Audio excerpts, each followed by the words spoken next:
Greetings and bienvenue, Midnight Crew. Thank you for returning to this broadcast, and welcome to new viewers joining us for the first time. If you like a video, then feel free to subscribe. Tonight we have the original poster of these Greentexts, Demon Room Anon, as a guest for this broadcast. He will narrate some of the tales that he wrote on X. Hey everyone, Demon Room Anon back. Decided to type out one more story before I go to sleep since this one has been on my mind again. The story, unlike the previous, aren't what you might call scary, but it is very much paranormal. Be about 18. My first real job out of high school was working for a call center in the town over.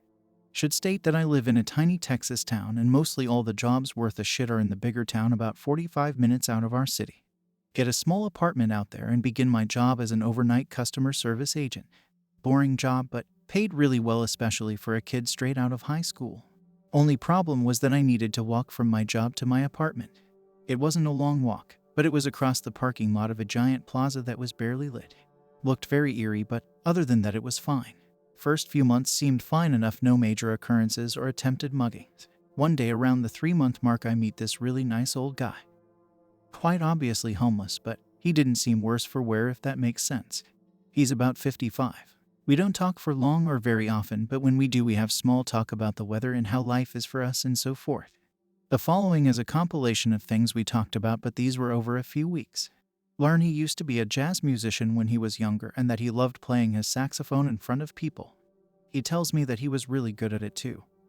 Wanted to try making it big one day. He even tells me he had a custom sax made with his name on it and everything. As any kid would, I asked him what happened. He told me that for all his talent, he just couldn't say no to women. He loved being around them, loving them. A real playboy, he said. Then one day, as all good things do, it came to an end. Got some pretty girl pregnant. Said she didn't want him, but she sure wanted his money, of which he didn't have much of. Didn't take long before he was drained dry of his assets. He even had to sell his custom sax. Dropped out of college. Couldn't even go back home since his parents moved to Italy in that time. All in all, not a fun time to be me. Goes on to tell me he just decided to start walking one day. All the clothes he could carry and any money he could sneak away from that woman. And he just started walking. He used to close to Colorado. How he ended up in Texas is beyond me. He told me stories about his travels and some spooky stuff I'll share sometime, but today is all about him. One day he just kinda stopped and decided to live where he stopped. Made a nice life for himself working small odd jobs for money. Slowly made friends with other homeless men and women. Was a happy guy all in all despite his faults. Decided one day to give him the nickname Eddie since he kinda looked like Eddie Van Halen. One day he asked me when my birthday was. He said he'd buy me a cake when that day came. I didn't think he meant it obviously, but I went along with the kind gesture. This went on for about a year until one day we had what at the time I didn't know was our last talk. Eddie had sat me down and began talking to me. He seemed pretty serious too. Told me about some things he wanted to get off his chest.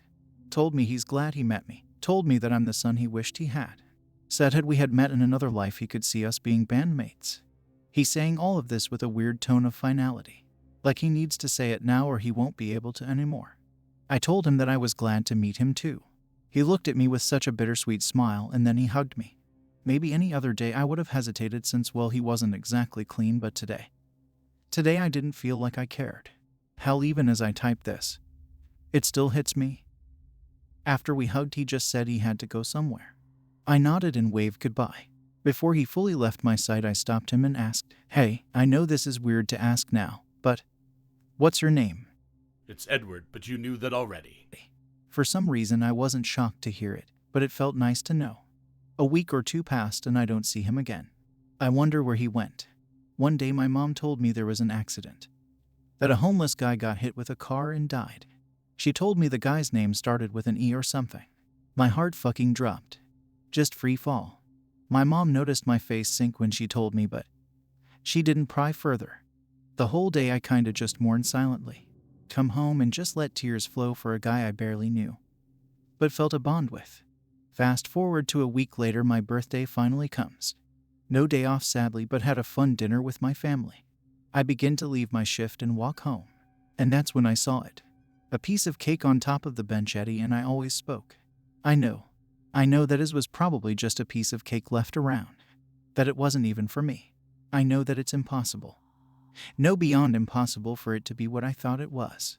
But seeing it there, it made breakdown. To be in the exact spot.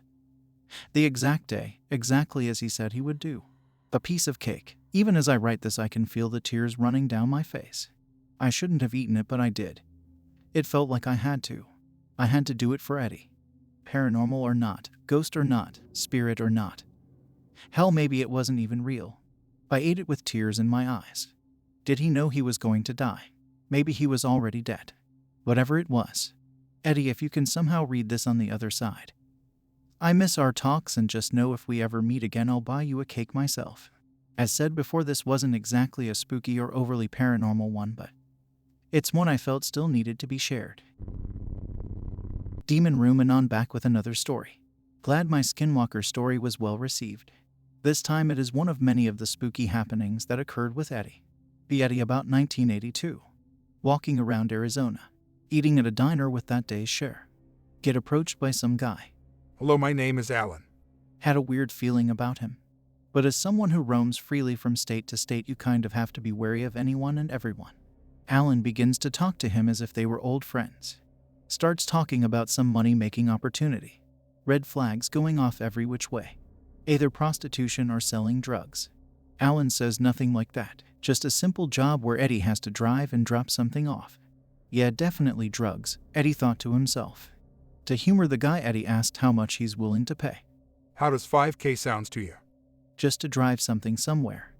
Yup, not even a long drive, hour and a half, leave the package off. And we're done. Eddie tells me his red flags are crimson at this point, but he still said yes. Alan tells him to meet him there in 2 days. 2 days pass and Eddie meets up where Alan told him to. Only thing, there is a car and a note. Hey, glad you came. Payment is in the glove compartment. Just promise me you don't check the trunk, okay? We'll know if you peek. Good luck, friend. And be sure to use all the money, don't want it going to waste. Eddie already knows this shit wasn't worth it, but a man doesn't go back on his word. Gets in the car. Foul-smelling thing, like it hadn't been washed after a big party. He says he may have even seen some mold on it, but he didn't care. It was only an hour and a half drive, so he can just drive with the window down. All through the drive he notices some strange-looking people checking him out. He shrugs it off and continues to drive to the next town. Says it was around, but not in Tucson. Gets out of the car and waits. Waited for a few hours and nothing. Wonders where this guy is. Was about to go to the store for a cigarette when a car drove up. Hey, finally, Eddie said. Alan was not the one who came out. This very sickly man comes out. Nice suit, but he looked paler than white. You could almost see the veins in perfect detail, Eddie said. You, Eddie. Alan told us about you. He spoke as if he's never spoken before. Yeah, I'm Eddie. Alan sent you. Yes, you have. What we came for. Eddie says the more he spoke, the less coherent it sounded. Like he had only learned how to speak for today, but not enough to sound human. Yeah. It's in the trunk, he said. The weird man gives him a strange smile. Again, like he'd never done it before. Everything he did was inhuman-like in nature. From the way he walked to the way he spoke. Hell, even the way he breathed felt like he was born yesterday and got a cram session on how to be a human being. As the man began to walk towards the car's trunk, he looked again at Eddie. You did not look at it. Nope, it's all in there without a fingerprint on it. As the man began to open the trunk, he made this disgusting noise. Eddie described it like as if he had an orgasm. Such a grotesque sound, even Eddie felt creeped out and had to ask, "Hey, you okay there?" The pale man, almost at light speed, turned and yelled. You said you didn't see. What? You looked. The voice has now gone from a faint whisper to a shriek that hurt Eddie's ears. What the fuck are you talking about? I didn't see anything, man. Fucking thing tosses a finger at him. A fucking finger. Eddie finally saw what was in the trunk. It was a person. Couldn't tell exactly if it was a male or female, could only see the top of the scalp. You keep looking. Eddie, now officially fucking scared, decides to try and walk backwards. The pale man now begins to walk towards him. Hey man, I didn't do anything, alright. Let's calm down. Pale man begins to run at him. Running at him. The thing that was so limp and lame looking now begins to run at him. Eddie says fuck it and tries to run off and hope he can get away. He begins running as fast as he can in any direction he can. Hopes he can at least make it to a gas station. He can hear the man running at him. He's too close to get away. Eddie finally knows it's either the pale man or him. Turns around and takes out his pocket knife. The moment he turns, the pale man is right in front of his face. Thing tackles him down and tries to gouge his eyes out, shrieking at the top of his lungs. Eddie tries to stab it, but the thing is so much heavier than he looks, and the pale man landed on his arms, making him stabbing it harder than usual. Feels complete and total fear from this thing. Its eyes are fully black looking. Hell, even his face looks like it was getting paler. Is this where I'm gonna die? Is this thing human? Who the fuck is Alan? Finally, he gets just the right angle to push the pale man off and is able to swing his knife. Pale man doesn't even flinch and lunges at him again. Eddie finally just lunges and feels the knife hit. Pale man now lets out a shriek even louder than before. The shriek is so loud Eddie actually felt his ears ring. Even the after he felt his ears almost feel like they are numb. Pale man winces in pain and continues to shriek. It begins to run and doesn't even go near its own car. It just flees. Eddie watches it as it just runs away. As it leaves his sight, he finally begins to relax just a bit. The pale man is now just gone. Almost no trace of it. Eddie looks down at the floor and his knife. No blood. No fluid on it at all. It's bone dry like it was new. What the fuck? Finally, Eddie looks at the trunk.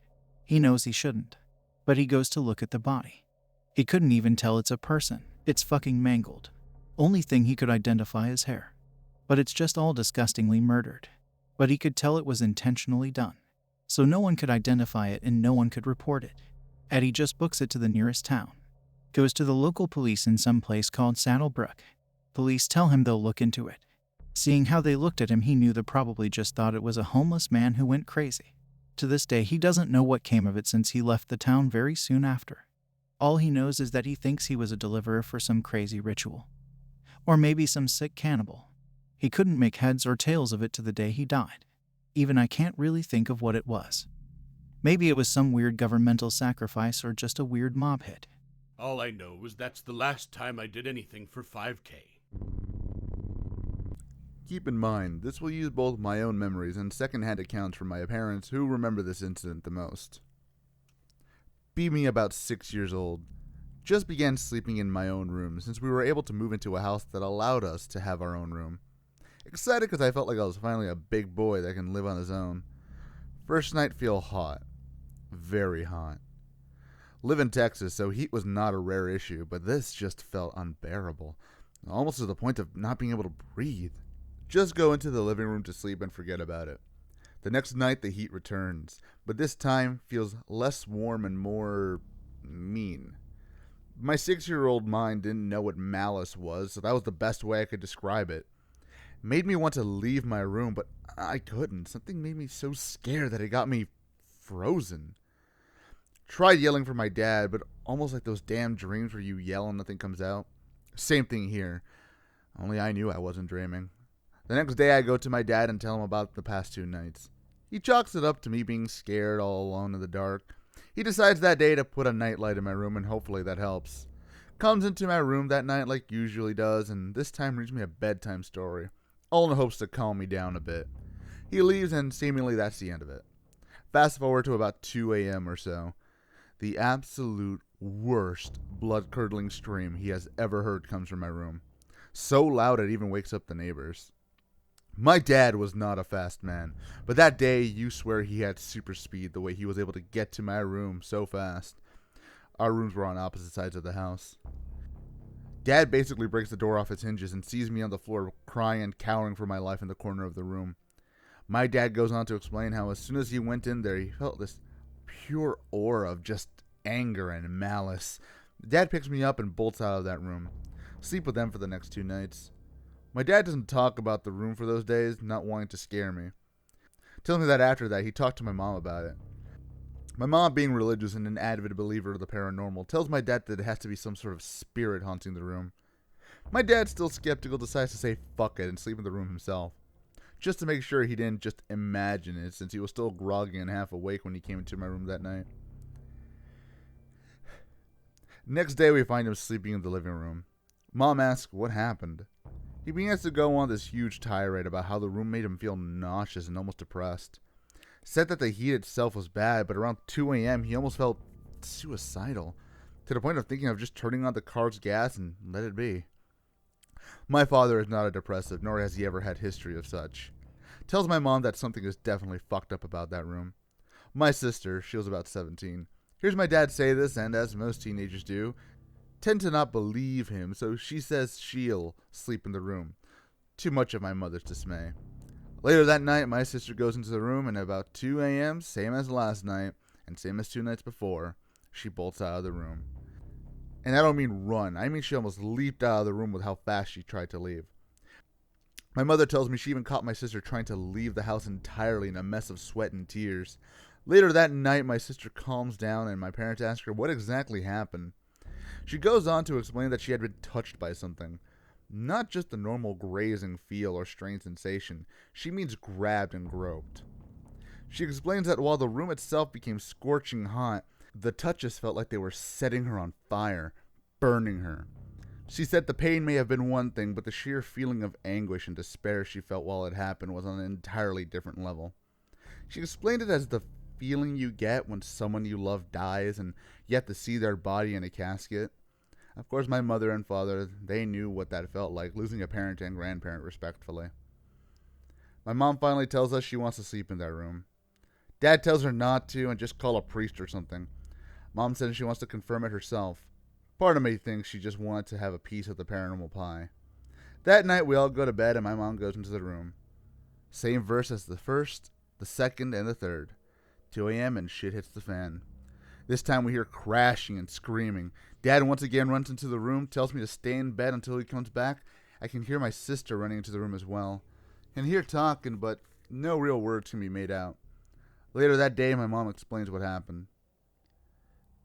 Mom tells my dad she felt the exact same malice and anger that he and my sister did, only she could feel a direction. She could tell where it was.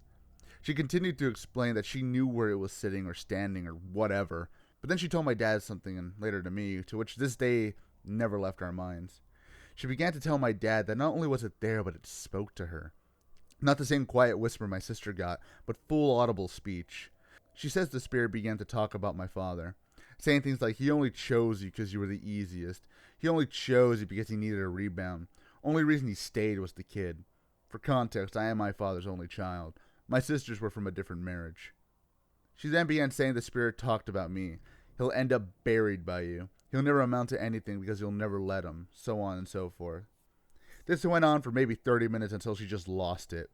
My sister felt fear, my dad felt depression, and I felt malice, and my mom felt unfiltered anger. My mom isn't someone known for her temper, but when she is mad, she gets terrifying, and this was one of those moments.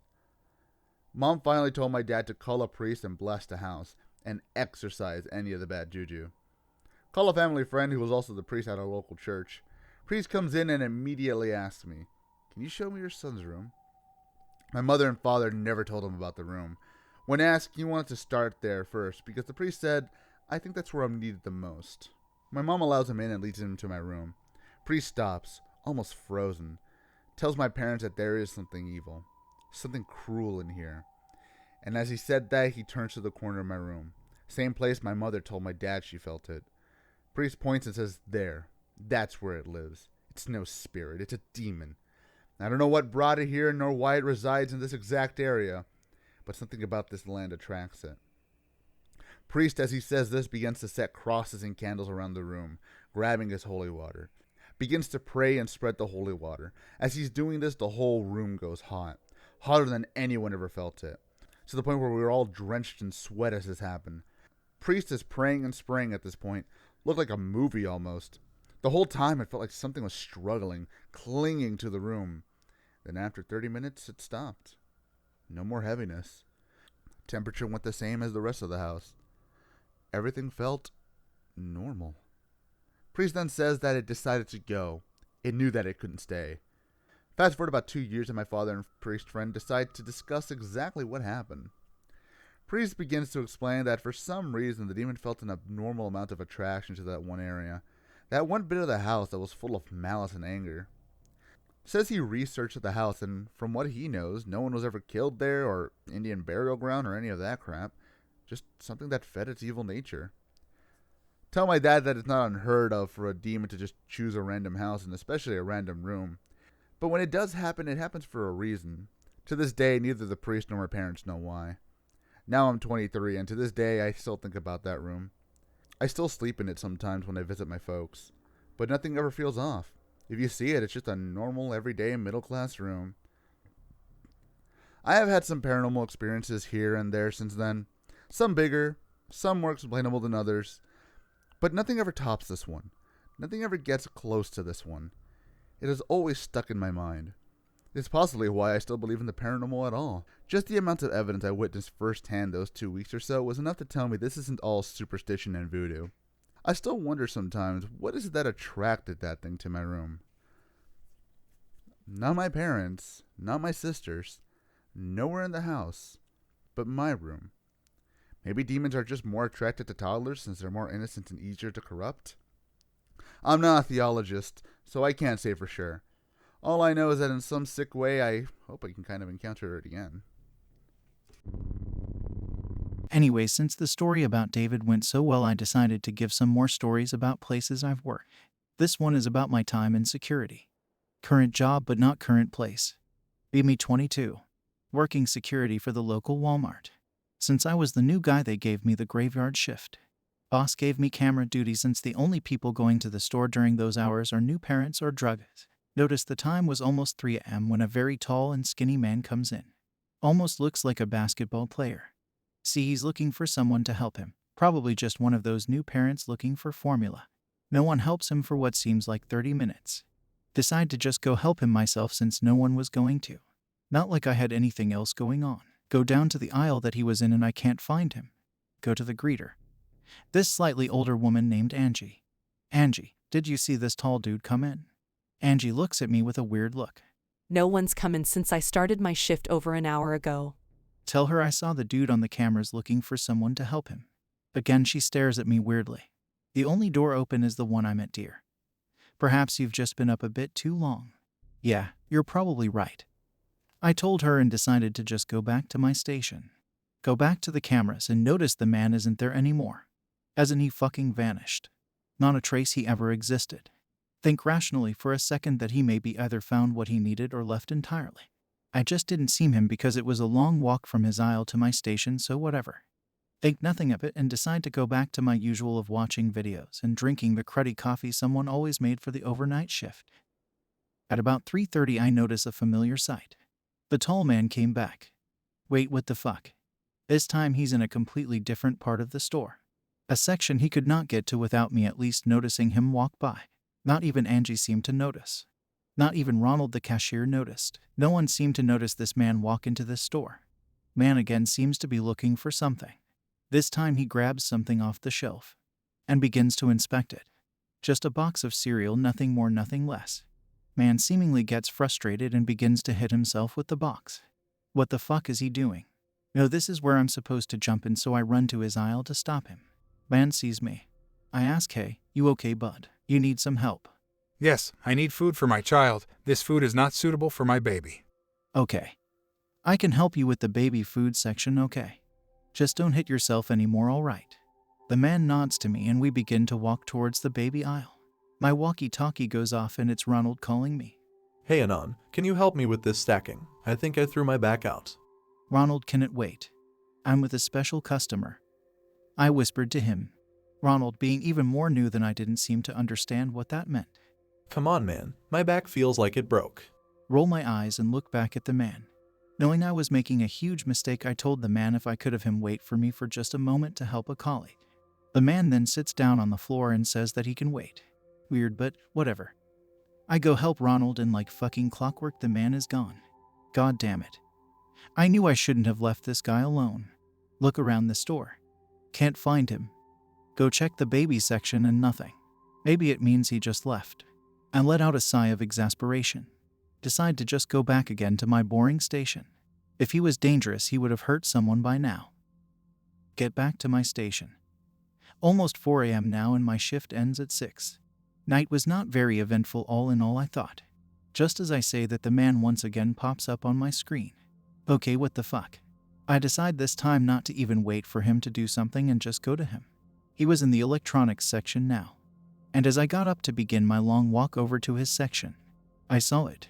He wasn't looking at anything in the section at all. He was looking at the camera. No, he was looking at me. I know it sounds stupid, but the way he stared at the camera, I just knew he wasn't just staring at the ether. He was looking straight at me. Okay, this has officially stopped being an uneventful night. I go to the electronics and meet the man again. Hey, did you find what you need? Yes, my baby is well fed now. Okay, good. Do you need anything else? Blue Man. He called me as such because, well, I was wearing blue. Do you watch me? Taken back by his question. Do you watch me from there? From the orb in the sky? You mean the security cameras? Yes. Well, as part of my job, I actually do have to keep an eye on the whole store to make sure you and the other customers are safe. Why do you watch me, Blue Man? Well, I don't just watch you specifically. Are you with them, Blue Man? With who? The men who see through black lenses. Who? The men who see through black lenses. They see me. They watch me. They follow me. You mean like people wearing sunglasses? Yes, black lenses. They are always following me, always watching me, for my child. At this point, I was going to call for a loony bin transport, but then the man continued. I went off my gut instinct since we have had many homeless, druggy people in the store who were just stumbling around and never did much of anything but stumble. Thought I do admit it was a rookie mistake. The men who see through black lenses want my child, Blue Man. And why do they want your baby, sir? At this point, I just indulged in his ramblings and hoped to just walk him out of the store. He said that his child and in fact him were not from this planet, but another planet far from ours. My planet is not a very special, Blue Man, but we have secrets that are not to be known by your planet. Like what? The man looked at me. Blue Man, if I tell you, you too will have men with black lenses looking for you. I'll take my chances, I jokingly said, but the man obviously took this very seriously. Blue Man, I shall trust you. I knew this guy was insane, but for some reason I was kind of excited to hear these secrets. Blue Man, do you know of your moon? Yes. It is not your moon. My people gave it to you. We allowed for gravity to be given to you. Through our transportation methods and advanced science, we're able to make an artificial moon for you. So you may be able to stabilize your evolution. You mean, like, you guys were ancient aliens? Yes, we are the ones you speak of in legend and folklore. We have traveled to help other species, other races, to evolve from primitive beings to what you are today. Humoring him still, I ask, okay, why would your people go through so much trouble to get my people out of their primitive stages? To prepare you. For the Great Awakening, the Great Truth. The what? The Great Awakening, Blue Man, the time where all truth, all secrets, all legends, are to be revealed to the universe, to all living life forms, to give them a higher sense of self. Okay, but that doesn't answer why you need to advance at a higher rate than what would naturally occur. Because those species that are too primitive will either die from shock or be so enraged at the great truth that they will kill each other in wars. At this point, I just decide to lead him towards the door and hopefully he lets me in the store be. The man begins to tell me one last secret.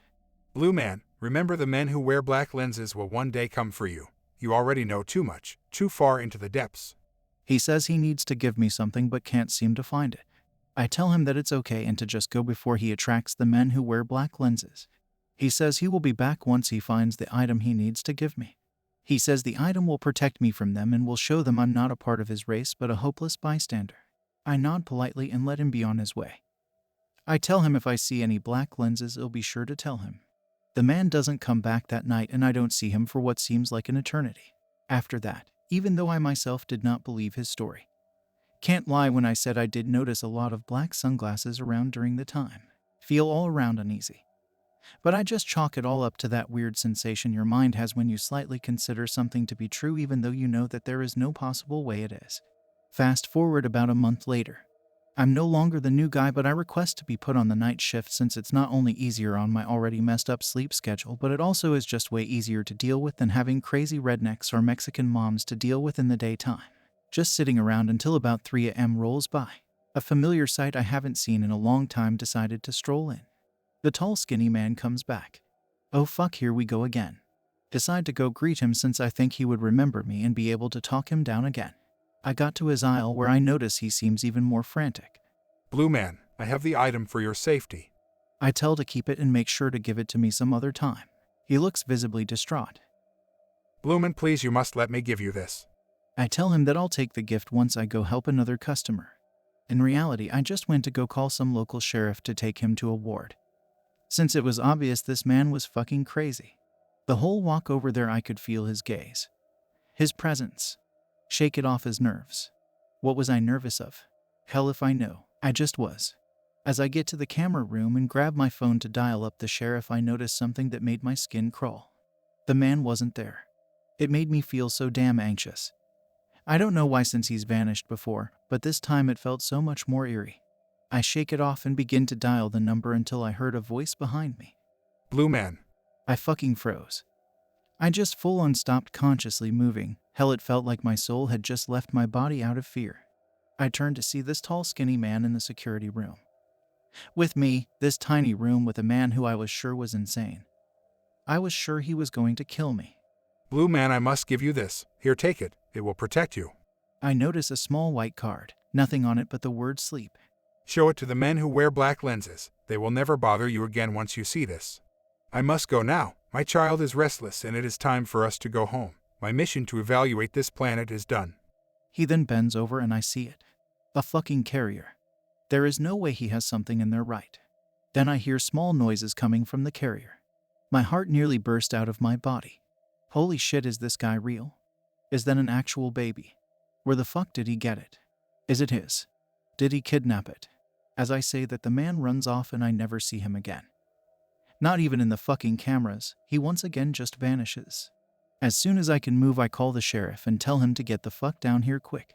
After I gave my report, nothing seemingly came of it. No one has ever seen that man before or after. I even asked the sheriff if there were any reports of children missing in the area. Sheriff was a friend of my mother's and he didn't mind telling me that as far as he knows, no one has reported any child missing. Especially not a baby. As I said, no one has seen the man after.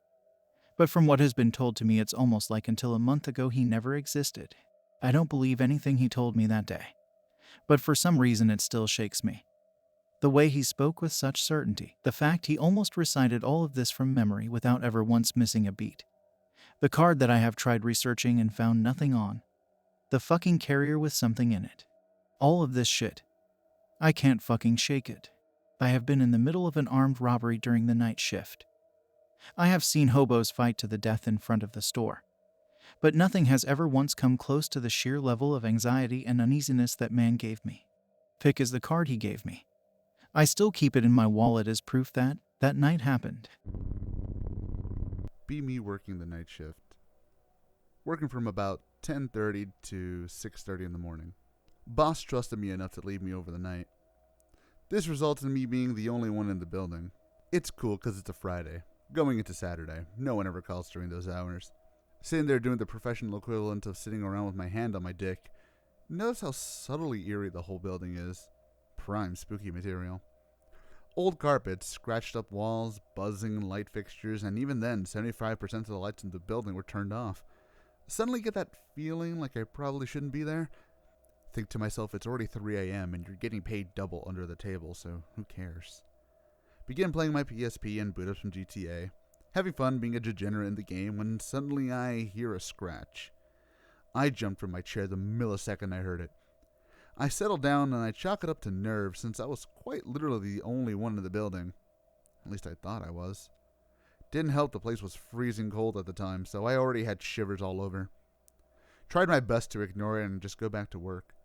Didn't seem like whatever made that sound was coming back. I simply go back to work, laughing it off as just shaky nerves. Fast forward to about 4 a.m. and I start hearing a click. I recognize that sound. It's the sound of a lighter. What the fuck? Seeing as it's time for lunch, I decide to go investigate. Walking around the office trying to find any clue as to where that noise came from. Can't seem to find a trail. Like whatever heard me knew I heard it and it panicked. Now officially spooked, I begin to look around the restrooms. Empty. Cafeteria? Empty. Training rooms? Empty. Healthcare department? Empty. The entire building had an occupancy of 1. I began texting my friend. He says it's probably the wind and the nerves are getting to me being all alone in a big empty building. I know what I heard and it wasn't the fucking wind. Decided to go get a cup of coffee from the cafeteria and say fuck it.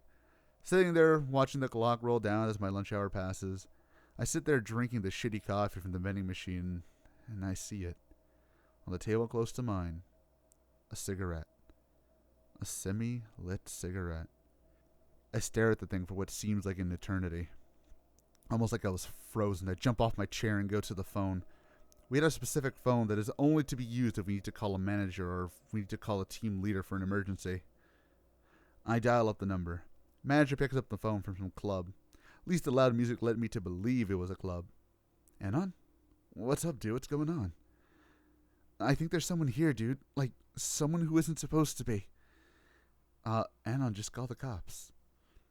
My lapse in judgment finally got to my head. Yeah, sorry, I'll do that right now. It's just, I kept hearing this random scratching and this cig I found. Cig? And whatever you do, stay there and don't fucking move. Me and some other TOs are going to be right over. But what about the cops? Don't call them, I'll handle it. Kind of taken aback by what I just got told, I just tell them okay and wait. All the while, the night seems to stand still. All of a sudden, I feel someone watching me. That very specific feeling we can just tell that a pair of eyes are on you. I turn around, nothing. Being the big brain 200 IQ Anon that I am, I commence to say, hello? Is there someone there? I hear another quick, lighter click. I see one of the panels of the ceiling move. No, that's what's going on. I think to myself to take the initiative and get a ladder. Once again, 200 IQ. I got up in the ceiling and start looking around with my cruddy phone flashlight. Find piles of used cigs, food wrappers, even some feces all over the place. It smells like something fucking died. Around that time, my cell phone rings. It's my boss. Hello? Anon, are you good? Where are you? I tell him that I'm fine and that for now the noises have simmered down. I didn't want to tell him that I was investigating because I didn't want to get reprimanded on my first night alone. As soon as we hang up, I continue my trek and keep looking through the gunk and leftover papers, wondering what the fuck I just stumbled into. I see something at the corner of the room. A lone filing cabinet wide open. Bunch of files in there, and I decided to read some. Shit like company finances from 2005. Nothing special except one drawer. Reports. Curiosity got the better of me. I checked the files and it's full of reports from over the years. You name it, it's there. Drugs, sexual abuse, verbal abuse, all sorts of shady, underhanded shit that's gotten reported was there. And the dates all go up to the time when I worked, 2018, 2019. See the reports I made for David, if any of you remember that story. This is essentially a dumping ground for all the shit that's been reported and locked up so it doesn't get leaked to the public. This is some Illuminati tier shit. From then, I felt the sense that someone was there, looking at me. I turned around and he was there. This chubby, scruffy man had to be in his 40s. He starts yelling, "What the fuck are you doing here? You're not supposed to be here. Get out!" For half a second, I almost asked the same, but I was too scared and I began to bolt out of there. I can hear him chasing me. I decide to go full mental and jump through the hole where the ceiling piece I removed earlier was. I land right on my ass and in some bad pain. I see the guy above me and he just stares. I bolt out of the building and run into my boss. Dude sees I'm shaking up and asks if I'm okay. I tell him that I went up and checked to see where the noise was and this big chubby dude was there. He stops me as soon as I say chubby dude and he walks in with 5 other TLs. It doesn't take more than a few minutes for him to come out dragging this dude from the collar. And I don't mean a normal drag out. I mean it looks like they gave this guy a good boot or two to the head before he came out. Sitting there watching this guy whimper on the ground whilst my boss tells his other TL friends to take him to the other room. My eyes at this point are just wide fucking open. Looks like I just saw a murder. Boss comes to ask me if I'm okay. I tell him yeah, and I ask who is that guy. He gives me an answer that comes off as 100% bullshit.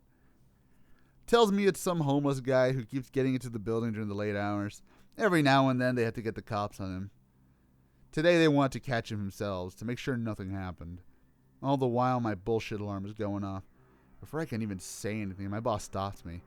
So Anon. Yeah? Any reason you smell like cigs even though you don't smoke? Oh, my blood ran cold. For that matter, why do you have McDonald's wrappers even though you don't eat that? Oh fuck, oh fuck, oh fuck, oh fuck, oh fuck. Boss begins to tell me some shit about how the company likes to keep things to itself. How they don't like certain things getting out due to being too much of a headache. Tells me sometimes things just don't go the way it's supposed to, and sometimes drastic measures are kind of needed. looks me right in the eye and asks, "You didn't see anything up there, right?" "No, sir." "You sure?" He then proceeds to tell me that I'm off for the rest of the week with paid time off, just to let me relax a bit. Tells me to go home and we'll talk when I come back. Following week, I come back and get called in by him immediately. "Mr. Anon, please come to my office." Boss tells me that I'm going to be sent to a new position as a full-time trainer. Tells me that I'm also going to be transferred to a different site in the city. We technically have 2 call centers in my town. Says that I'm going to get double pay, extra time off, basically all the perks of being a TL without the hassle. All this sounds shocking as hell to me. Finally get the courage to ask why I'm getting this so suddenly. "Oh, Mr. Anon, you're just such a good worker," and the higher-ups decided instead of making sure you don't say anything about last night, we reward you for your bravery and quick thinking. I asked about the chubby guy I found. He simply said not to worry and that we won't ever see him again. I didn't stay at that job much longer. Security paid way more than double pay I was already getting, and it came without the added baggage of whatever the fuck they were doing at this place. Epilogue. To tie a single loose end you might be thinking about, the only reason I'm able to tell this story in the detail I have without worrying about ramifications is due to the fact that none of the people who worked there when I did no longer work there. My boss died in a car accident in December, and many of the TLs either got fired or left entirely. And besides those 4, I was the only one left from that night who still knows that anything from that night even happened. Don't know if those other TLs even remember that night either, so this adds another layer of shit to that. As for what happened to the chubby guy, the official story that went around the office was that I was some brave man who got a homeless robber in the act and was able to apprehend him. I'm more than 100% that chubby guy ended up dead somewhere. Rumor in the office was that no footage from that night was ever found due to electronic malfunction. Everything lined up like some giant fucking conspiracy. But fearing more for my financial state than my actual life, I kept my mouth shut. I've heard rumors of some who tried speaking out on stuff like this getting sued and losing terribly. I don't know what really happened to that guy, nor do I really care to find out. All I know is that night, I found there were many things in life much scarier than ghosts or demons. For some backstory, I'll need to divulge into my high school life a bit. Mainly to talk about David. David was one of those kids. Creepy, unkempt, very awkward. But many hung out with him due to always having the money to buy himself friendship. No one ever had a good thing to say about him. Always smelled, never seemed to wash, never seemed to be able to not make things awkward. Nothing too crazy at first, but around senior years where he became very unhinged. He had always been creepy when it came to personal space. Walked too close, sometimes accidentally touched either me or a friend of ours regardless of sex. And he would always do it with an air of, if you say yes, we fuck. If you say no, it's a joke. But now he went out of his way to make it clear what his intentions were around us. At one point, he got punched by one of our female friends when he accidentally groped her boob. And one time, he got full-on expelled for sneaking into the woman's locker room and gave the excuse that he was too high to know where he was. No, really, that was the excuse. Once he got expelled, I only heard about it from here and there. Nothing wild, but more like Bigfoot. It was sightings and rumors. So, let's fast forward to the story at hand.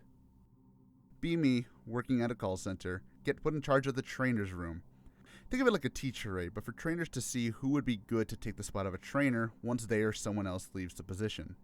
The main thing I need to do is be like the hip fellow the trainees talk to, since many who come in are usually straight out of high school, and I was still 21 at the time. Nothing out of the usual, but we have people closer or older than I am this time around. All around nice people, chill enough to even go out and have a drink with. But among them I see a familiar face.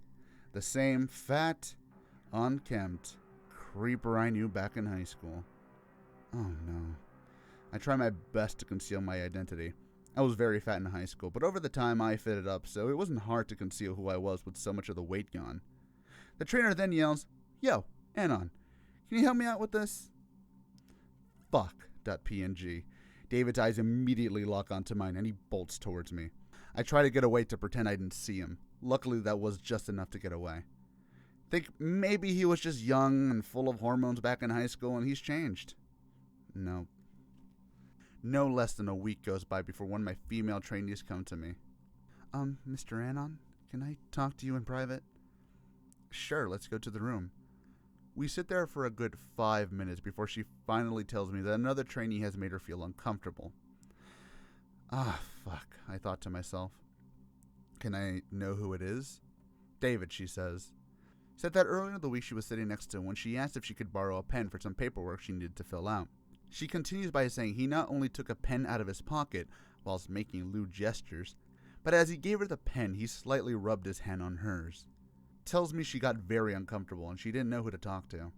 Tell her I'll speak to David and leave it to me. Next day, call David to a meeting. Tell him to stop fucking around, and this isn't high school. If some shit happens, it's on my and the trainer's ass, and it can get him arrested. David just tries to say, well, she wanted it, man. She was into it. I saw what she got. Oh, fuck's sake. David, if you do this again, I'm going to have to not only write you up, but suspend you without pay. Lol, okay. Decide that maybe that's all he needs and move on. Next couple of days, get complaints from both men and women in class about how creepy he is. Tell him if you want him out, make a report about this. Company has a policy where you can't complain on someone else's behalf, no matter how much evidence you may have on the person. Over the next few days, everything from complaints about his smell, to his dress, to even his work ethic was sent to me. Few examples. He vomited on his jeans and came to work with the same jeans unwashed for a week. He smelled like urine for 3 days straight and got very close to people when they told him that fact. He kept slightly touching or poking people when they told him multiple times to stop. He full-on reached for someone's dick at one point. All these complaints and not one report. Fast forward 2 months into training, and a trainee comes to me saying that she wants to file a complaint on him. Oh shit, .gif. Lady goes on to tell me that David followed her to her car the night before. He was asking for a ride. She refused 3 times. Finally, she got in her car and was about to go when she saw David put his backpack on her hood. He then proceeded to try and open the car door. Let me the fuck in! I want a ride home! I'll die without a ride home! You fucking slut! You whore! Fuck! He yelled according to her. She finally just decided to drive off, but not before he hit her window and cracked it. Okay, well, this is where it ends, .jpg. But wait, there's more. As I was writing the report to turn into PR, another woman comes in. Oh, hello, Miss Anon. What can I do for you?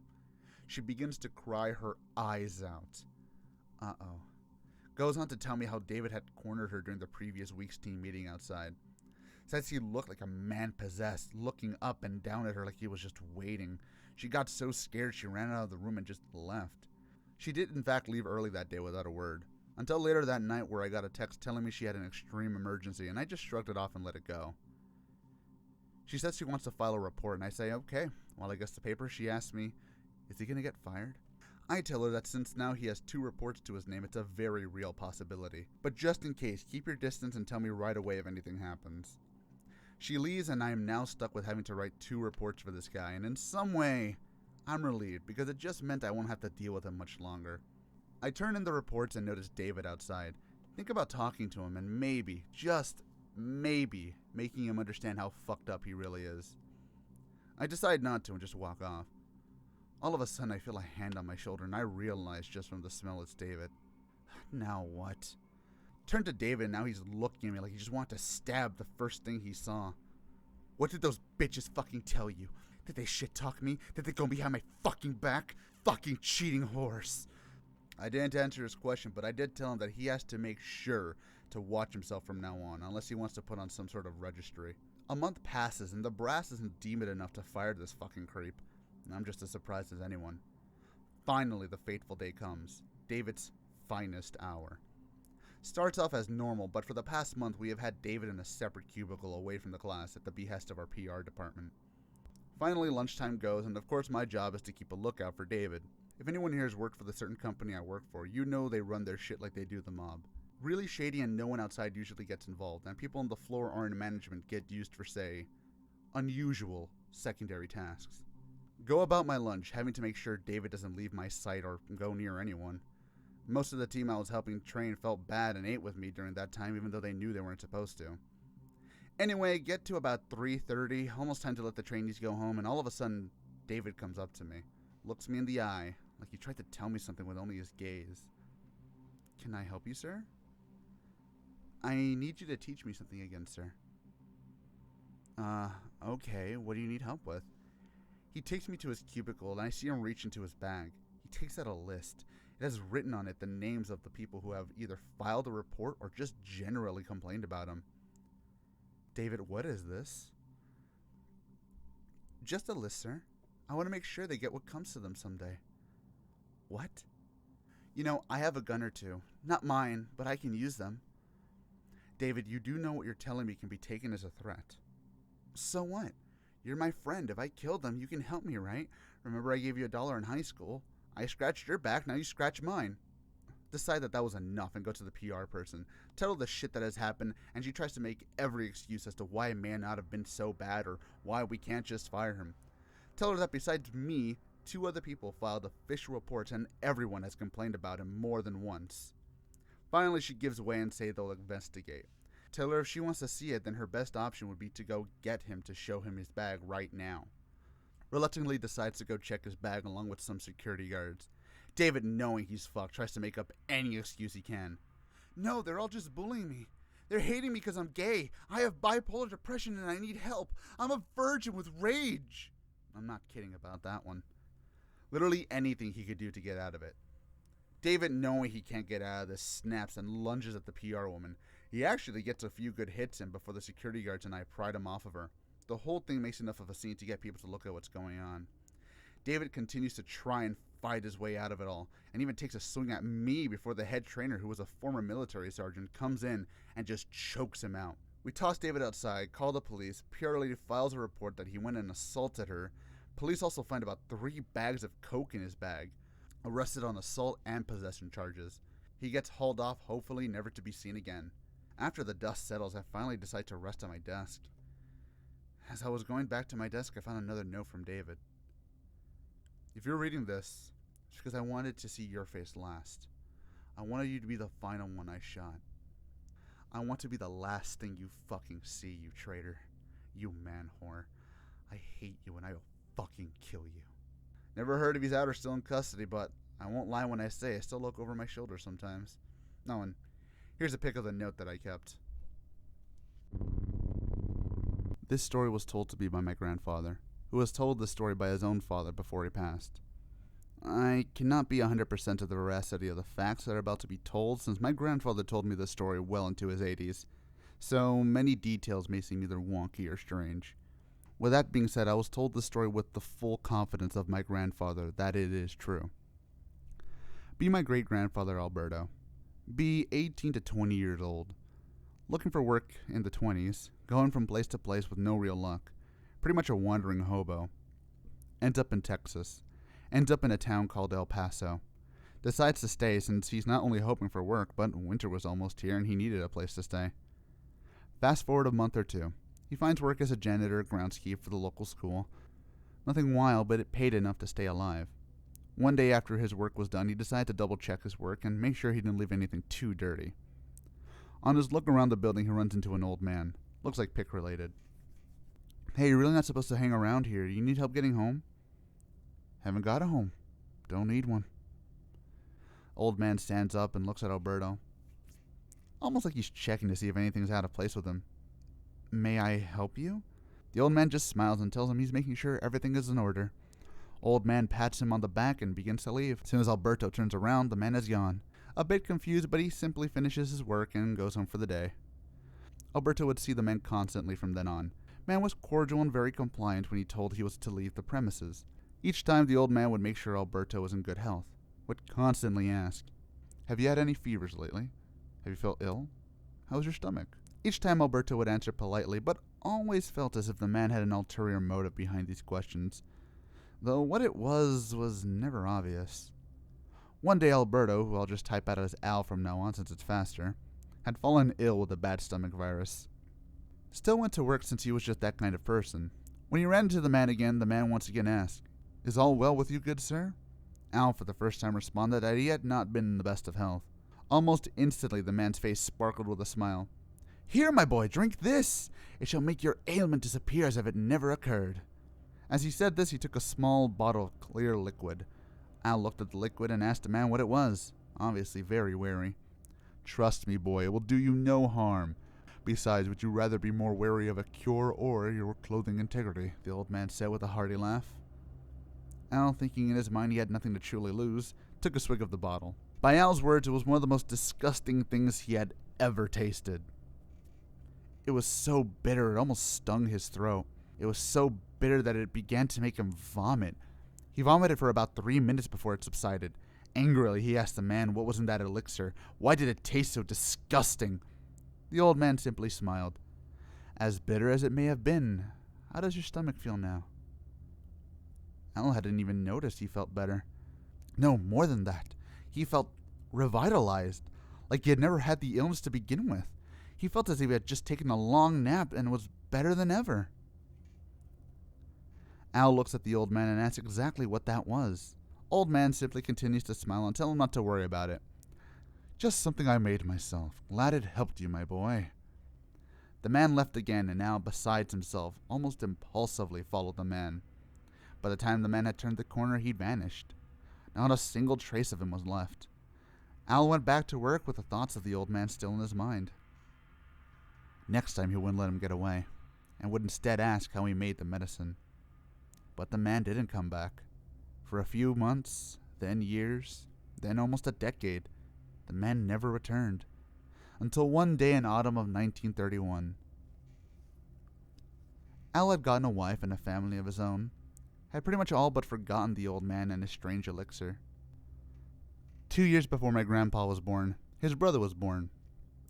First child to Al and his wife. One night he fell really ill.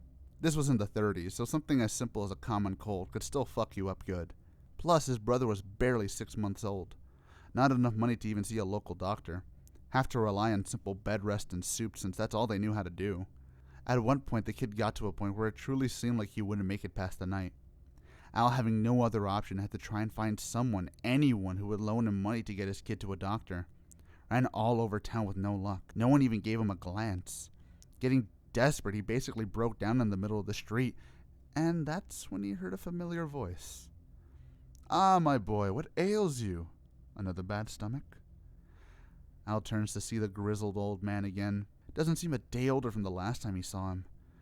Al hesitantly tells the old man that his son is sick and needs help, how he doesn't have any money and is getting increasingly desperate. The old man, as his usual self, lets out a laugh and pats Al on the back. "My boy, take me to your son, I can help." Al looks at the old man and begins to explain that this isn't just some stomach virus. This is something much worse. The old man nods and tells him to simply heed his word and take him to the boy. Reluctantly, Al takes the man to his son. The old man inspects the boy, whilst Al's wife asks him who the old man is. He tells her he's a man who helped cure him of a sickness once, and maybe he can help the kid. Wife, understandably looking at Al as if he just lost his mind, tells her to just trust him. The old man begins to take something out of his jacket. "I say, my boy, you've made quite a life for yourself while I was gone. Beautiful wife, a nice home, and a child. Truly wonderful," the man says as he mixes 2 elixirs from his coat together. He then proceeds to give the child a singular drop of the elixir onto his forehead and gently rubs it on the infant. Al looks on in confusion, but also hope. Only a few seconds later, the baby's cries subside. The wife goes to check their son and she notices the fever is gone. In fact, the baby is sleeping soundly, happily. No sign that the fever ever existed. Just like that day 10 years ago. It was seemingly a miracle. The man smiles and gives the elixir he used for the child to Al. "Take this. 1 drop should he ever fall ill again." Al takes the elixir and he puts it away. He notices the man walking out of the house. Al follows him and asks him to wait. Al asks him who exactly he is, how he even knows how to do these things that almost seem like magic. The old man smiles and sits on the outside bench. "I suppose I do owe something of an explanation to you. After all, it's only natural to be curious." Al begins to ask him any and every question he can. The old man smiles and calmly answers each of his queries. "What is your name?" My name. My name. I'm not sure anymore. It's been a while since I've been called anything but old man or vagrant, so names aren't something I follow anymore." "Who are you?" "Just a simple man who likes to travel, to see the world, to learn, and as you can see, I've learned quite a bit." What exactly are those elixirs made of? Simple things. Bones, plants, natural things that come from the earth itself. Is it magic? You could see it that way, yes. But I like to think of it as a science that science hasn't accepted yet. What does that mean? You could say that my science is based off more what we perceive as false or witchcraft. A science that to some seems childish or impossible, but as you've seen today, it is all but impossible. Where did you learn this from? When I was younger, I met an old woman. Funnily enough, not much unlike how I am today. She saved my life with these elixirs and potions, and I, amazed and also somewhat fearful, asked to be taught, which she did with reluctance. Could you teach me these things? Heavens no, this knowledge comes not without a heavy price. A price that I could never ask of someone who has a wife and child. It's simply out of the question. What is the price? It comes at the cost of one's own death. As in you can't die? That doesn't seem too awful. Of course not. Eternal life seems like a blessing. For the first 100 years. You're over 100 years old? Possibly older by now, boy. So does that mean you're also invulnerable to harm? Oh, no. I can still very much be shot and murdered. I said eternal life, not invincibility. Couldn't you just kill yourself then? It wouldn't matter. I have no soul to cross over with. So it would simply be my end. So does that mean there really is something else after this? From everything I have been taught, yes. If you're immortal, why are you so old looking? Just because I can't die doesn't mean I can't get older. It just takes longer. Can you cure illnesses and wounds? Of course. It's pretty simple. What can't you cure? This question made the old man stop. For the first time since the meeting, he frowned. And he looked at Al. I can't cure death.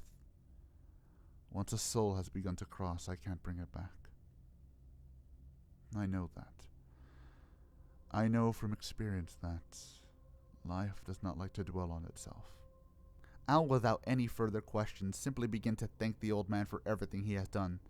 The old man, once again, smiling, pats Al on the back. My boy, I simply did what was needed of me.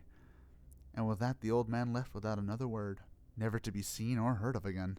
Simply made into a story for his children to hear when they were older, and eventually I heard it. I can't necessarily say I believe it, but I suppose anything's possible. Cheers, you old elixir-making man. Hope you're still kicking. Today I found out my great-grandfather was a Native American medicine man and his wife was a Japanese shrine maiden. Grandmother sits me down and asks me if I had ever experienced anything strange. Like what? Spirits, demons, skinwalkers, strange people. She already knew about the demon in my room, but the other incidents such as David, the skinwalker, and the man who disappeared in Walmart were stories I only ever told to my friends, never to my parents or anyone in my family. Yes, I have, plenty of times. She laughs and begins to ask me if I knew why these sorts of things happened to me. I just told her I assumed it was some strange happenings that most people get. Mine just happened more frequently. She laughs again and begins to explain that my great-grandfather who served in World War II had become smitten with a Japanese woman he met. Her name was Amaya, as it turns out was a shrine maiden. They both married and told my grandmother about how they would constantly see ghosts and demons and would ward them off. My grandmother would usually see this as them playing games with him since he couldn't see any ghosts or spirits himself. She goes on to tell me that I am not the only one who has told her about my paranormal dealings. In fact, 4 of the 8 cousins I have told her the same thing. She said that because my great-grandfather and great-grandmother were so connected to spirits and the paranormal, it rubbed off on their children and grandchildren. It would help explain all the paranormal and or strange happenings in my life in some way or another. To add to this, my great-grandfather never told me he was a medicine man. I had known him for at most 6 years before he passed away. My great-grandmother died way before I was born. My mother and her brothers, sisters used to always talk about the things they'd see when they were younger. My aunt still talks to me about the figures she would see and the people who would ask her strange things about those figures. My uncle claims that he once spoke to our great-grandfather's spirit whilst on the road during his truck driving day. Said he taught him how to make certain medicines from the nature surrounding him. My grandfather used to make a soup that would help us get better from sickness in less than a few hours. And I'm not talking head colds. He once made the soup for me whilst I had the flu within a few hours. I felt like I had come back better than ever. Going off the part about my grandfather, he would always pick herbs and certain grain from wherever he was to put in his bag. He always had some sort of remedy for anything. Used very natural stuff to heal wounds like aloe. I remember he used to have a very specific remedy using cacti, red pepper, and cinnamon to help with stiff necks that he would give my father or uncles whenever they complained about a rough day at work messing their necks up.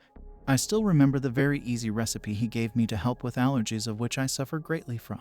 His arthritis potion, as he called them, consisted of mostly warm water and paprika, which oddly did help more than you expected. I remember asking him why he sometimes just stood at the front of his house with a weird stick. I was 9. He told me that he was making sure that Grandma stayed safe while he was away, and the stick was to make sure that no harm was to come to her. I asked how waving the stick would do anything. Being the kind grandfather he was, he said, "Let me show you." I remember him gently putting the stick on my head as he chanted something I can't remember. "There, now no harm will come to you." I simply rolled my eyes and thought he was just being wacky. That week I had one of the strangest weeks of my life. Things just seemingly avoided me that would normally harm me. Glass randomly on the road, untied shoelaces, basketballs coming straight at me just seemed to me. I remember he once talked to me, much later in life, about wanting to learn something from him that would help me in life. I asked him about the recipe for the allergies. I noticed he probably didn't expect me to say just that, but being the kind man he was, simply taught me the recipe with a smile. In case anyone wants to know more about the demons my great-grandfather's tribe believed in, it was very strange but also quite simple. Demons are not mainly underworld nor evil in nature, but are more negativity in our souls. Think of them as the regrets and sorrows we bring on ourselves rather than anything made by Satan or some other being like him. When one dies, the demon will hold back that person's soul in order to make them live the fear and sins of theirs for all eternity by watching the worst parts of their life in an endless cycle. The demons we make are capable of strong enough to harm you themselves and maybe even speak to you. It is said that people who commit self-end are often coasted by their demons, taking the form of depression and other maladies in order to entice them into doing the deed. In my great-grandpa's tribe, it was forbidden and seen as the most cursed sin one can commit to take one's life, since it was told that one who dies before the spirit of the earth calls them is seen as premature and still unworthy, unready to experience the spirit world. Thus, that person is either swallowed by their demons or left to rot in eternity before the earth eventually takes their flesh and creates them into a new being, hopeful her gift will not be sullied once again. A quick story before I stick to just answering questions. I'm going to quote the stuff I wrote down from my great-grandfather's book. We'll fix some errors in grammar and such, but other than T-hat, this is all his words. A young woman came to me today. She was holding her stomach. She seemed to be pregnant, but no outward signs of any actual illness other than her saying she felt pain. I tell her to rest and sit back. From what it seemed like, her child was ready to be released to the world. I tell her that the baby will soon be out in the world and she should be ready to give birth. She seemed shocked. I asked her why she seemed so bewildered by this. She said that she did not feel the baby was alone in her body. She said she felt as if she had some sort of energy coming from herself that belonged to no one she knew. I asked her what she feels besides the energy she told me about. She said that she felt faint and weak, as if her strength had been all but taken from her. As she speaks, I notice a strange feeling emitting from her body. Not evil, but not benevolent. I ask her if she has noticed any shadows around her lately. Perhaps someone calling to her in the night. Her eyes seem to bug out and she tries to deflect my words. I ask again if she has seen anything like shadows or calling her in the night. She is reluctant, but she admits that in the past few nights a voice that sounds like her father, who had earlier passed on, was calling to her. She even said that she saw someone who looked like her father call for her in the night. She said she went to it and spoke to him. She said that the more she spoke to him, the more she felt weak. She said to me that the baby seemed to feel this too, as it too felt less spry and energetic as it had been the past few months. I tell her that what she has seen is not her father but a spirit. I told her of spirits who sometimes take shape in our world looking for energy to pass on. Sometimes these spirits, while benevolent, can still attract those in the living world and take their energy whether or not they mean to. As the woman begins to go into labor more and as she seems to be weaker and weaker with each push, it is quite obvious what I must do. While she is in labor, I begin a very simple exercising ritual. I must be very careful with it since normally a full-grown man or woman could take the strain of it easily. But I am not dealing with just a full-grown woman. I begin to do the ritual and hoping the woman can deliver the baby as we go. I spread the spices and mixtures whilst chanting, and it seems that the aura around her is starting to fade.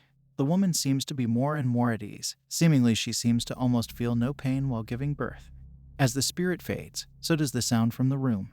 A beautiful child emerges, crying with strong lungs, almost piercing in its sound. This is a healthy child. It will grow strong for our tribe.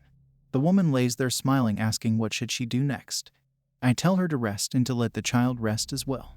I give her milk and some blankets for the child. She rests in my hut for the rest of the evening and leaves when she is fully capable some days later.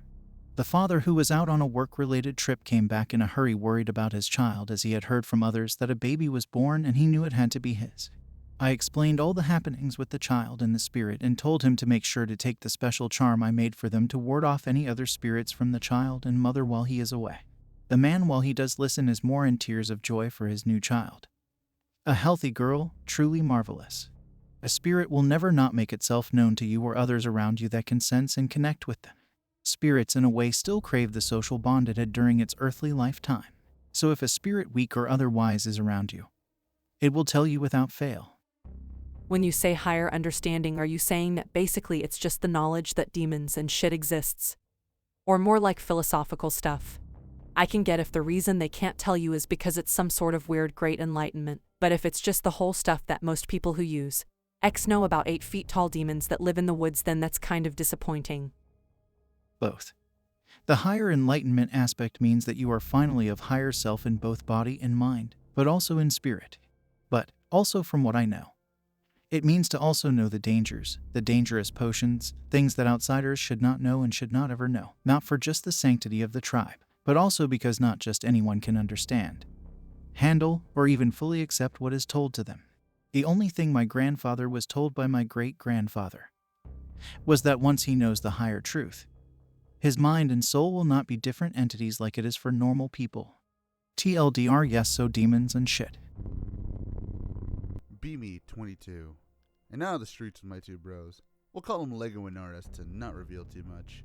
We usually just go out on the town, nowhere in particular, just driving, listening to music, typical Texan Dust Bowl kind of shit. We sometimes drive over 30 minutes, sometimes the entire night.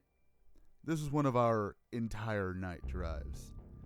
We were driving down towards one of the Walmarts in town since Lego began saying he was very thirsty and wanted some soda. Our and I decided that a drink would be a good idea since the power of suggestion and all that jazz. As we finished shopping for our drinks, I suddenly get this overwhelming feeling to go to our local lake. I don't particularly care for the lake in our town, but this time I just couldn't shake the feeling of going.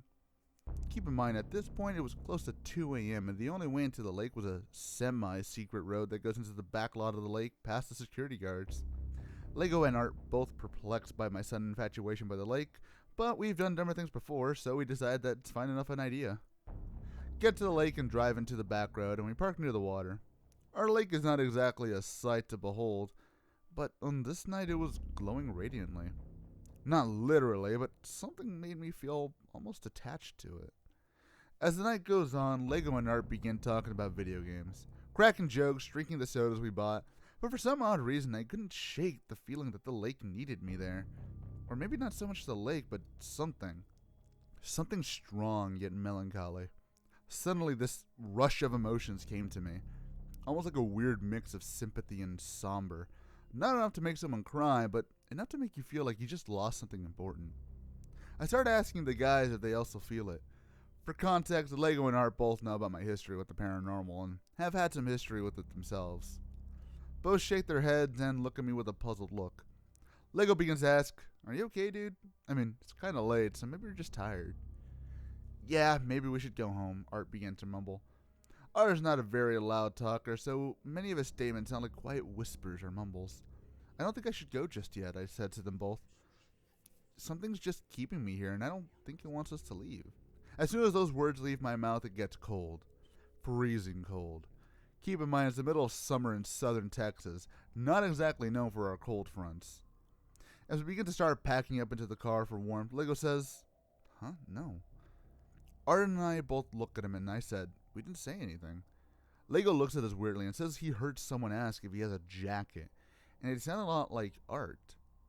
At this point, I knew we probably shouldn't have stayed, but being stupid college kids, well, we did. And not only did we stay, we got out of the car again.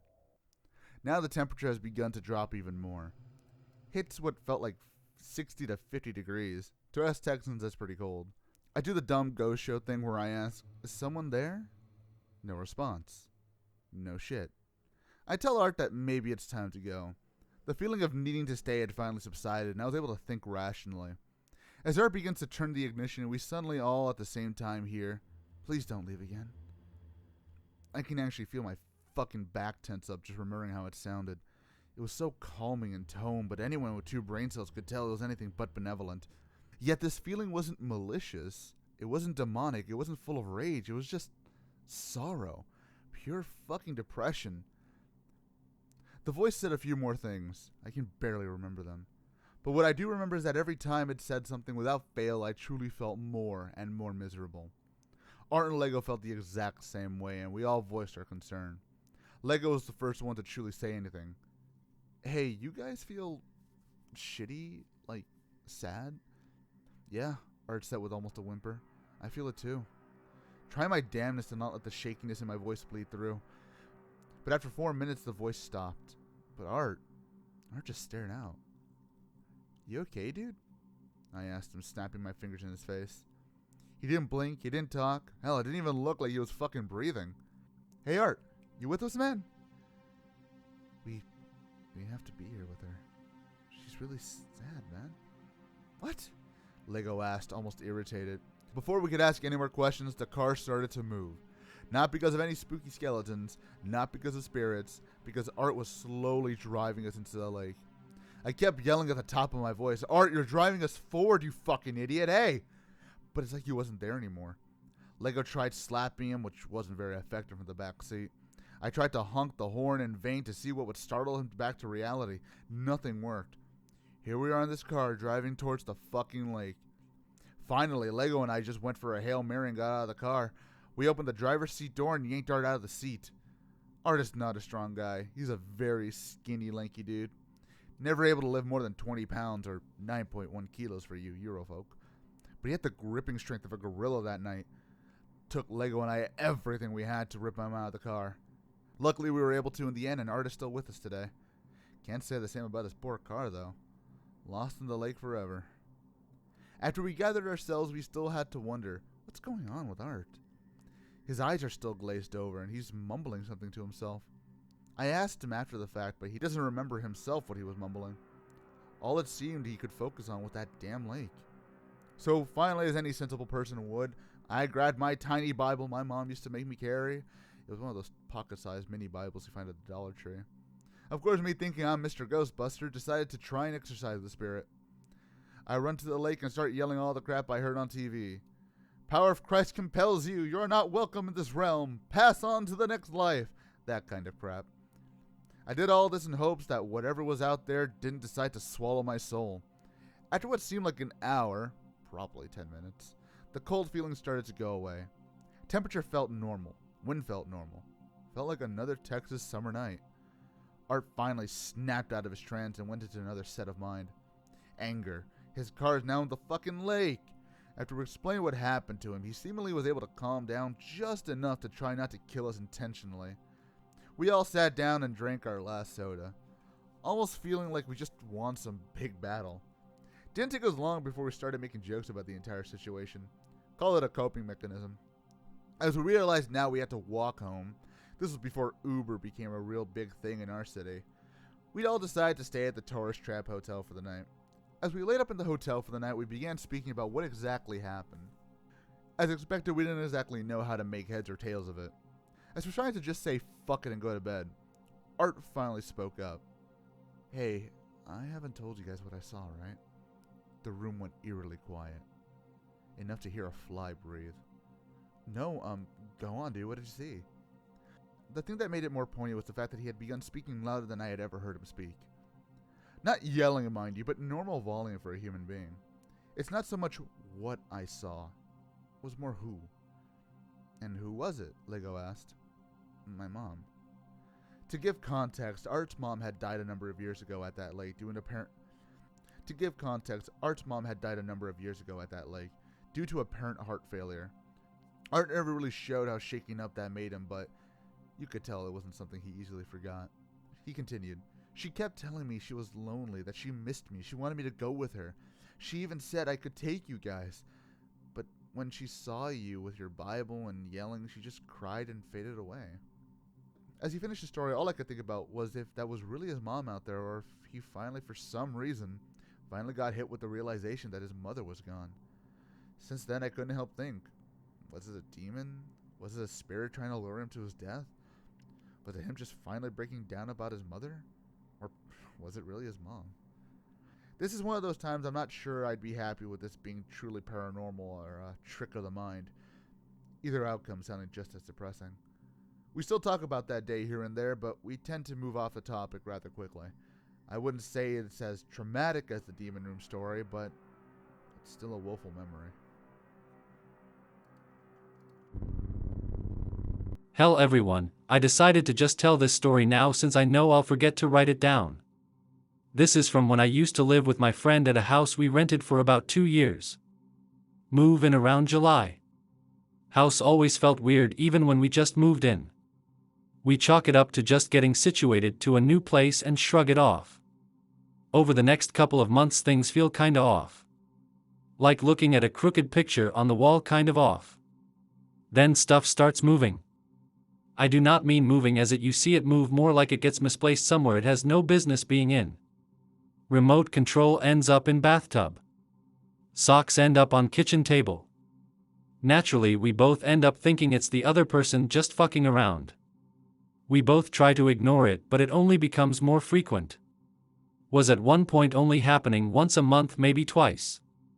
Now it's every 2 weeks. Then every week. We never once think it may be something paranormal. Mainly since friend isn't very big on the idea of ghosts or spirits. We continue to ignore it for some reason. I think at a certain point we just got used to the things going missing and didn't even tell each other it was happening. Still think it has to be one of us doing it, but no one wants to fess up. We continue this non-existent game of chicken and go about our days.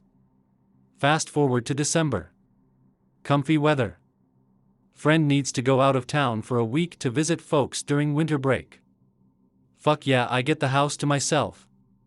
Start relaxing and suddenly get a weird shiver. That kind of shiver you get when someone touches your back. Makes me get out of my chair and wonder if it's just my shirt giving me a weird sensation.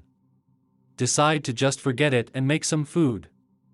Go to the kitchen and find my spare wallet on the table. Lost that thing over a week ago. Go to grab it, and as I do, something in the corner of my eye bolts. Too fast to get a glimpse, but I know there was something. Roach? No, too big to be a roach. Rat? Same thing, way too big to be a rat. I go into the living room to see if whatever it was still there. Nothing. Strange, but maybe it was just me seeing something that wasn't there. Go back to make food and my day goes by normally. Next day I come home from work and notice that the TV remote has now been put on one of the ceiling fan blades. Okay, something freaky is definitely going on here. Try and pretend like I'm ignoring it, but keeping a very close eye the entire time. Don't notice anything for the rest of the day again and say fuck it. Next day 3 things went missing. My keys, my wallet, and my security badge. I start panicking a little bit since I had work that day. Looking everywhere. High and low. Fuck, where are they? Suddenly I get a weird idea, but decide it's better than no idea. Hey, whoever is doing that, can we not play this game? I could get in some serious trouble here. I walk into the living room and see the 3 items neatly placed on the couch. Holy shit. I grab my stuff and say, thank you. A gentle coolness then came over the room, taking me by surprise since this was winter and the heater never went off. Take that as a, you're welcome, from whatever decided to play these pranks on me. As I begin to leave the house I notice again something from the corner of my eye. But this time I see its head peeking ever so slightly from the corner of the hall. I made eye contact with this spirit. But I didn't say anything. Something about it felt calm, not a bad spirit by any means. Hey, I'll see you later. As I left the house, it dawned on me that I don't know why I said goodbye to the ghost. But it felt natural. Like I had done it hundreds of times. While at work, I get a call from my friend. We can just call him Tyler since it's easier to type out than friend. Tyler tells me he had to come home early since his mom and dad had accidentally booked a trip to Europe during the week he came to visit. Tyler said he's at the house and will see me there. Before I hang up, I hear Tyler say, "Hey Anon. What's up? Why did you leave shoes in the bathtub?" Shoes in the bathtub? Yeah, I found your running shoes in the tub. I didn't put them there, Tyler. Yeah, sure you didn't. I'll talk to you later, bud. After we hung up, I went about my work day as usual. Around my final break at work, I get another call from Tyler. "Okay, dude, what the fuck?" "What? You went into my closet?" "What? My fucking shirts are all over the fucking floor, dude." "Tyler, I can't get in your room, you locked it with your own key, dumbass." "Then how the fuck are all my clothes on the goddamn floor, dude?" "Ask the kid that's there with you." "What fucking kid? Don't try and blame this on bullshit ghosts, you asshole." He hangs up in anger and I kind of just laugh it off. As I'm leaving work, I get another call. Weird, but maybe he just wanted me to pick up some food or some shit. "What's up, Tyler?" "Dude, what the fuck was that thing?" "What thing?" "That fucking white thing. It was fucking staring at me, dude, what the fuck?" "White thing? You mean the kid, right?" "I don't know what the fuck it was, dude, but it stared at me and I just fucking bolted." "Did he do anything to you?" "He? That looked like a little girl, dude." "What?" "The one I saw was like a boy, man." "You're telling me there's two of these fucking things?" I kinda sit in my car a bit taken back. I tell Tyler to just sit tight and I'll see what we can do when I'm home. Get home and Tyler is in his room with the door locked. "Yo dude, it's me." "How do I know?" "I heard those things can mimic voices." "I don't think ghosts can do that, Tyler." He finally stops being a coward and opens the door. "Start talking to him about what happened," said the ghost, kinda just popped out of nowhere. "I was just relaxing playing some games and I just saw this fucking thing poke its head from the corner of the room." Said he noticed it but kind of just thought it was his eye playing a trick on him until he sneezed and turned his head in the direction of the spirit and saw it with his full vision and just bolted from to his room. Tell him I've been seeing the same thing, only the one I saw looked more like a boy, with shorter hair, kind of like a military-style buzz cut. Tyler told me the one he saw had a very distinct female hairstyle, almost like something out of the 90s. Tyler then tells me that it didn't even look like a kid, it looked more like a teenager. Hold the fuck up. A teenager? The one I saw was a kid, a little kid. Tyler's eyes almost bugged out of his skull. "Anon, you best not be fucking with me, man, or I'll kick your ass." "Dude, I'm serious, the one I saw was a little boy." Tyler starts almost freaking out. "How the fuck are there two of these fucking things?" I kinda shrug and tell him to calm down. "Look, just trust me when I say they may seem scary, but they are harmless. They haven't done anything to me nor you, besides play a few petty pranks, so let's not worry too much, okay?" Tyler finally relaxes and jokingly says we should call an exorcist. I tell him to just relax and we can talk more about it tomorrow. Night rolls in and we are all in bed. In bed, I then hear Tyler scream. Thinking some robber came in and tried to kill Tyler, I jump out of bed and run to his room. Tyler is now outside his door with it shut, panting and sweating bullets. "What happened, dude?" "It fucking talked to me, it fucking spoke." I tell Tyler once again to calm down and tell me what happened. He goes on to tell me he woke up for some reason and decided to go on his phone. He was playing some crappy mobile game when from left ear he heard "gotcha." And he just lost his shit. Ran out of his room and just decided to shut down almost. I actually found myself questioning this. "It spoke to you?" "Yeah, it said, 'gotcha,' and that was it, but I know it was that, I know it said that. I then ask, was it the girl or the boy? Tells me he can't tell, the voice could have been a teenager girl or a small boy, he couldn't tell. I tell him he can sleep in my room tonight if he's that scared. It was obvious that he was really shaken up by this stuff, even though he was never really someone who believed in it. Out of sheer curiosity, I decided to stay up until like 2 or 3 in the morning and go to the living room. Once there, I basically tried to talk to whatever this thing was. I don't believe myself to be some sort of spirit talker or medium, but it was worth a shot. Hey, you there? Silence. Look, as funny as it is to spook the crap out of my friend, he doesn't really like it all that much. Can you maybe tone it down? Silence again. Start thinking to myself, I probably look like an idiot talking out loud like this. Suddenly I hear a faint, sorry. I get startled and turn. And right there I see this small kid. Buzz cut, couldn't be more than 7. Holy shit, I thought to myself. I looked at this kid for what seemed like hours until I finally said, hello? Kid kinda stared at me for a while and said, hi. What is your name? For some reason I began talking to this kid like he didn't know English. Maybe it was just me trying to be cautious? Kid looked at me weird, like he didn't know what I just said. Your name? You know, what are you called? Kid looks at me and thinks, Tom. I feel this sense of calmness from this kid and feel like I can just freely talk to him. Say, Tom, why are you moving stuff around? I know it's gotten Tyler a little mad, right? Tom's face went from neutral to a bit sad. I'm sorry, but it's been a long time since someone played with us. Us? Yeah, me and my sister Chelsea. In my mind I think this may be the teenage girl Tyler saw. Do you know where your sister is right now? Tom looks at me with a look of, I don't know. So Tom, where are your folks? Are they around? Tom looked at me, again with a slight face of sadness. No, they left a long time ago. Where did they go? I don't know, they just left.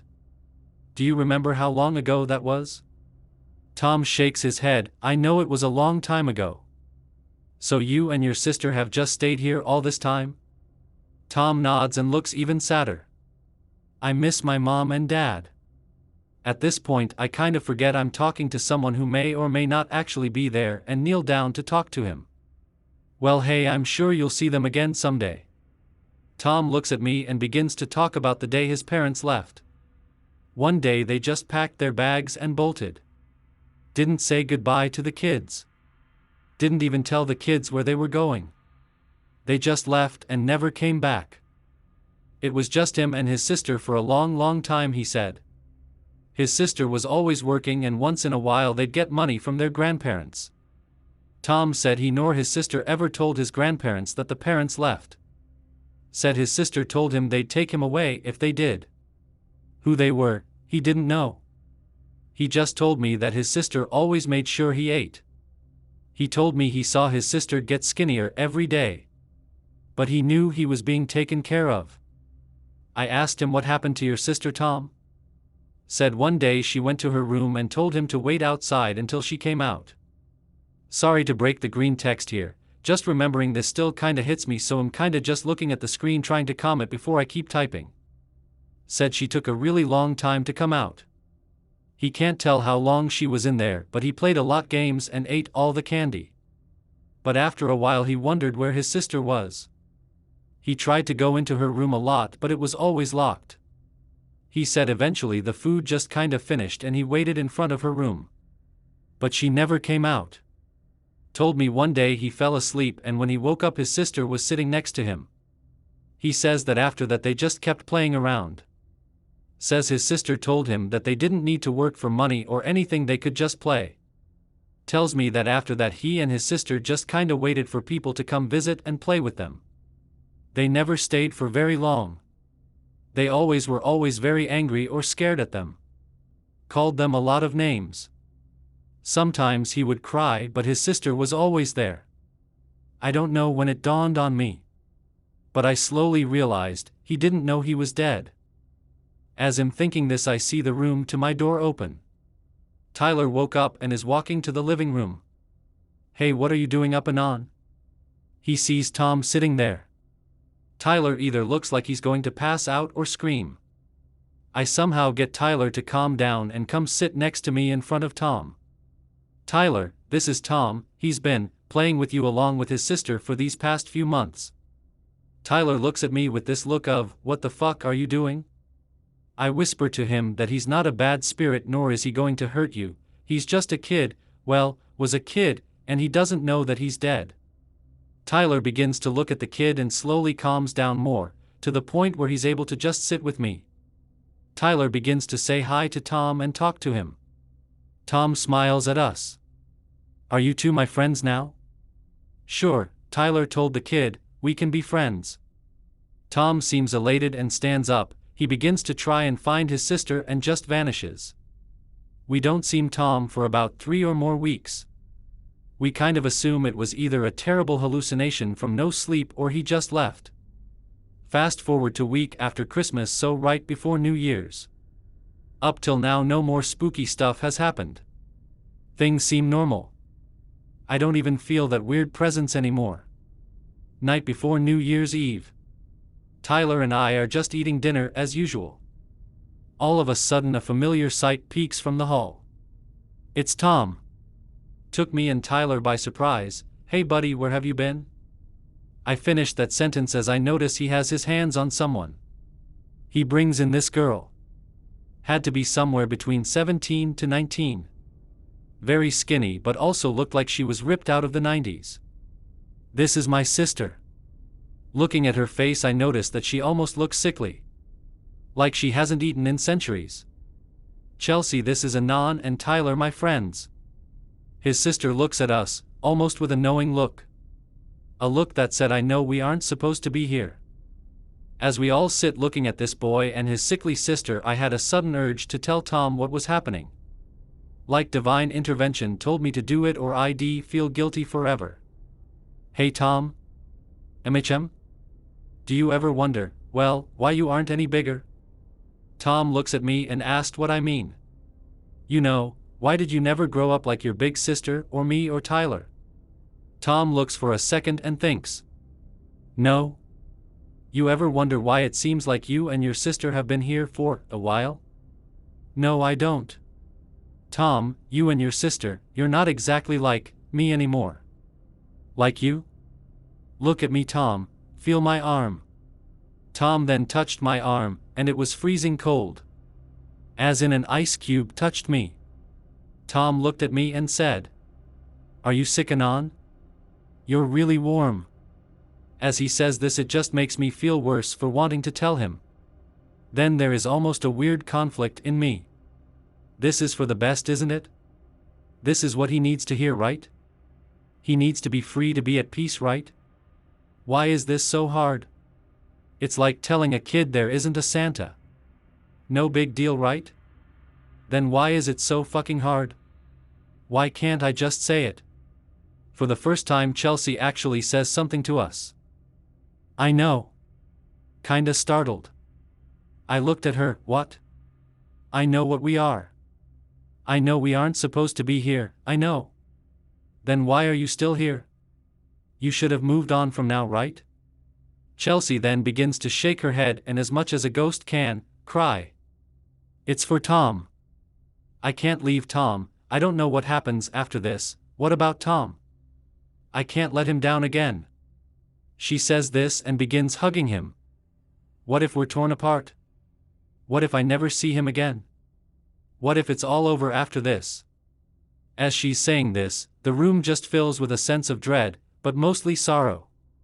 She wasn't scared for herself, she was scared for Tom. She didn't want to leave him again. She always regretted leaving him. She can't do it again. Even if it takes millions of years. This all just felt worse and worse to me. Like it was hitting me in the soul directly. Finally, I tried to interject, but Tyler, who had been almost mute to this point, spoke up before I did. It wouldn't be fair to him to keep him here forever, you know? You made a mistake, yes, and now we're in this strange situation, yes, but now you have a chance to help him, to let him go. Chelsea looks at Tom one more time, and back at us. Okay. Okay. Tom? We have to go now. Go where? Somewhere a little far, but you'll be okay, right? MHM. I'm a big boy, I gotta protect my sister, right? I didn't even know what to say. I kind of felt like this whole thing was a movie. Some surreal soap opera playing in real time. What do you say to this? Finally, after a while, Tom just turned to us and told us that they had to get going.